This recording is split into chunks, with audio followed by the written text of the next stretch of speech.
Maswerteng hapon po mga ka-STL. Narito na po ang resulta ng STL Muntinlupa para sa araw na to. Second draw, November 30, 2024. Araw ng Sabado, naway ang mga natayaan nyo pong mga numero kanina ay manalo nawa ngayong hapong ito, 4 PM. Kaya kunin nyo na po ang inyong mga tickets.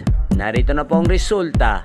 Ang mga numerong nanalo sa STL Muntinlupa ngayong hapong ito, November 30, 2024. 4 PM, second draw result, 3 at 34 in exact order. Sa lahat po ng tumaya kanina sa STL Muntinlupa para sa second draw ng 3 at 34, congrats po sa inyo. Panalo po kayo again.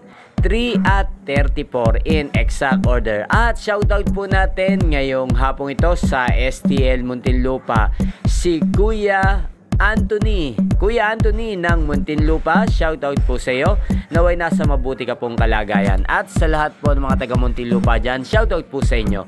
At magkita-kita pong muli tayo mamayang alas 9 ng gabi dito po sa channel na to, Roderick Hernandez TV. Thank you for watching.